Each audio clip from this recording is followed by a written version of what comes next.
Iniulat ng Philippine Coast Guard na walang naitalang malaking aksidente sa karagatan yung Chedeng at nagdaang Semana Santa. Ayon sa Coast Guard, napanatili rin ang kaayusan sa lahat ng ports sa bansa. Naritong ulat ni Ria Fernandez. Walang anumang malaking insidente ang nangyari sa ating mga karagatan nitong nagdaang Semana Santa at Bagyong Chedeng, maliban na lamang sa pinaghihinalaang kolorum na pampasaherong bangka na tumaob sa Hulos-Sulu dahil sa overloading. Ito ang sinabi ni Commander William Arquero, ang acting PCG spokesperson nang magbigay siya ng kanyang assessment sa kanilang Oplan Ligtas Biyahe. In general, maganda naman yung ating ginagawa at pag-conduct nung ating mga public assistance centers.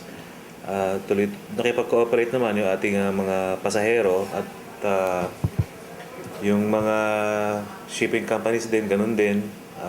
Maganda yung cooperation natin sa kanila. Kaya so far, wala naman kaming na-monitor na incident na related dun sa mga na-related dahil dun sa Semana Santa. Maliban sa zero incident, napanatili rin ang kaayusan at kapayapaan sa lahat ng port terminal sa higpit ng pre-departure inspection ng Coast Guard, isang granada at baril ang naharang sa North Harbor sa Maynila noong Holy Week. Ayon kay Arquero, naka-heightened alert pa rin sila hanggang ngayong araw upang masiguro ang kaligtasan ng mga kababayan natin pabalik sa kanilang mga tahanan matapos ang mahabang bakasyon. Dahil maraming biyahe ang nakansela nitong nakaraang linggo, lalo na sa may silangang Luzon, bunsod ni Chedeng, inaasahan na mas marami ang magsisiuwian ngayong araw matapos tanggalin ang kanselasyon sa mga biyahe sa dagat alas 4 kahapon.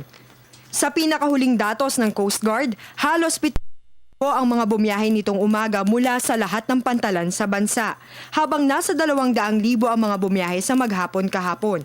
Matapos ang araw na ito, babalik sa normal na operasyon ng Coast Guard, tuloy-tuloy pa rin ang kanilang mahigpit na pre-departure inspection, maging ang kampanya laban sa smuggling at kolorum.